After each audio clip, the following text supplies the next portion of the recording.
Chapter 7, Collaboration. So far, we have seen the 5 pillars: specialize, simplify, spiritualize, clutter reduction, creativity, and memory. And now it's time for the last one: collaboration. Everything that we do is a collaboration. Think about this: when you go to a train station, getting your train to the station on time is a very different skill than making sure that the train leaves the station on time, and making sure that the station's actually empty for the train to come, and loading the passenger. There's all so many different types of skills needed just to get the trains running on time and arriving on time. Similarly, in the orchestra, there's so many instruments. It doesn't matter if this person sitting at the front row plays, extremely loudly. If that happens, and if it doesn't play along well with the rest of the orchestra, then you will not enjoy the music.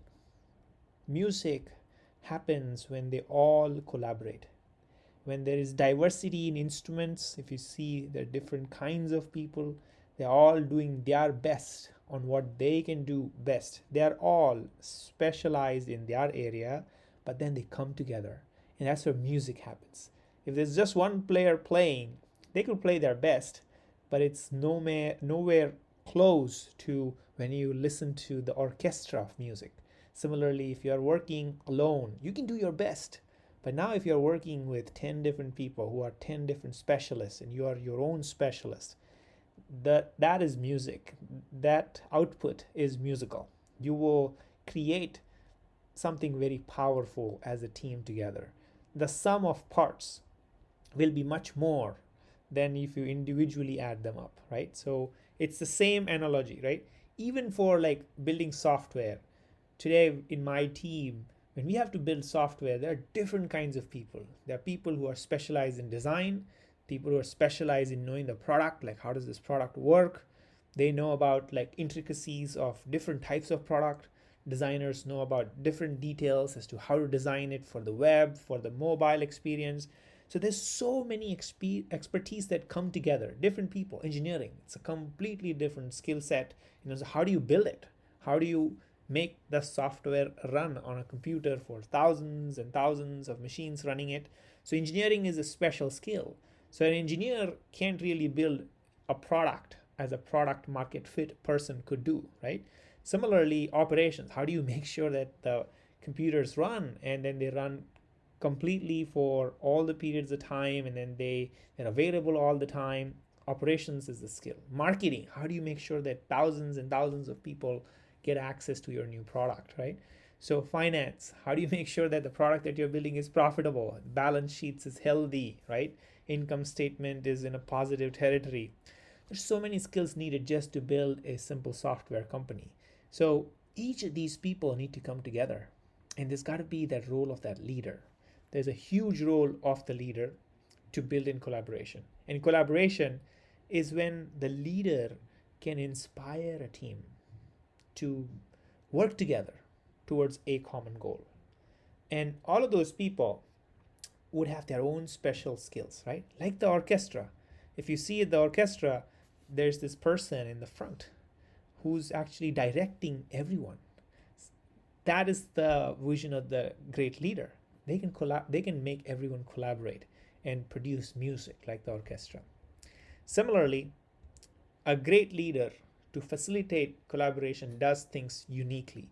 And so what are those things? They need to enable conflict resolution. They need to remove deadlocks. They need to make sure that when people are stuck, that they are able to be resolved through coming to middle grounds, picking the best of the solutions, making each of the parties talk to each other. So conflict resolution is super critical for leaders. Situational leadership, to be able to deal with people differently based on their needs. Everyone has different needs in their growth. So a great leader, to help facilitate collaboration amongst people, knows that there is this difference in leadership style that they need to cultivate so that he or she can bring the best out of the other person. So situationally, being able to adapt when to go deep with with a product idea with someone, or when to go deep, when to keep at length for some of those product areas. So it's quite important to know how to enable collaboration in a way that people are not blocked, bumping on each other, not talking to each other, that you adapt your style based on the growth areas of the people that you work with. And then how do you build for a shared vision? I think that's the true north. This is the true north. If you can build for a shared vision, like if you can get 10 different experts of different skills that are really needed for something to be built, that is your vision as a group leader, or the vision of the company, like getting to profitability, launching to 5,000 customers, whatever that true north goal is. And if you can build that shared vision and get the buy-in, I think that's the key. If you can get the buy-in towards the same goal that you're going after and your team is going after, then you've enabled collaboration. So conflict resolution, removing deadlocks, situational leadership, shared vision, and inspiring them to work together towards a common goal. And the way you could do this is by maximizing interactions, and creating opportunities where people talk, right? The benefits of all of this, as you can imagine, is you would prevent the downsides of groupthink and echo chambers, where you can catch issues before they become so big that it's hard to deal with them. So you will have people, you'll empower people with their voice to tell you with different perspectives on how to look at things in a different way. And when you set up your team in such a way that they can all speak up, that the conflicts are resolved, that they all talk to each other, that they love working with each other, right? Then you're enabling for high degrees of collaboration. And you can foster this culture by also celebrating success. Celebrate the people who give you different ideas. If the people in your team don't speak up to you when you're wrong as a leader, that's the biggest mistake that you can do as a leader. So enabling for collaboration, enabling for voice, enabling people to tell you those ideas that are different that you might have missed. You don't want to make a pretty tragic error, launch a product that your team member would have told you based on their diverse experience that, hey, this will not work. So you want to really get all of those ideas. You want to build for markets that are diverse, right? So figuring out how you take all of that input from all of your team members is quite critical. So remember, if you build for a team that is so good at collaboration, it's very hard for competitors to copy, right? So that is your competitive advantage as well. And it's by the fact that if humans currently rule the world, right? Why is it that the sharks don't rule the world, or they do in the ocean, but like, lions don't rule the world. They have certain parts.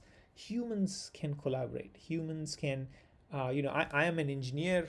I can do engineering. I can build software, but I can't fix a cavity in my teeth. I can't. So, but I have to depend on a specialist. I have to depend on a team of, specialists around me to help me to address some of those areas that they are good at. So if I can collaborate with them, now we are all collaborating and contributing in a way that helps each other. So it's quite important. And there are so many examples in this chapter, and I would highly recommend reading this. And one of them was how Mahatma Gandhi in India had a pretty bitter opponent with Dr. Ambedkar, but he still recommended to Congress, the first Free India, to make Dr. Ambedkar the first law minister, right? And he also recommended him to be the chairman of writing the Constitution of India, right? So he knew the power of diverse team. He knew the power of rivals who you could pick and bring into your team, so that they bring the best that you don't have. And then if they are good at it, and if you bring them part of your team, and now if they are inspired towards this vision that is greater for everyone, now you've done something really good. So collaboration is super critical. Let's look at the checklist for the 3 things Are we working in a situation which has diverse backgrounds, and is that workplace actually conducive? You'll probably find out is do you see that your leader encourages diverse background, and can you choose? If you can choose to get different kinds of people around you with different perspectives, then that's great. Then you can get and seek their perspectives on different viewpoints. Like if they have a different viewpoint than you, and do you even seek for it? Do you get advice? You try to understand them truly and appreciate them. And do you align your personal goals to the goal of the team, right? So then you're actually collaborating. So these are the 3 checklists. So now we have finished all of the skills. In the next 2 videos, we will see how we can apply them to real life. Thanks.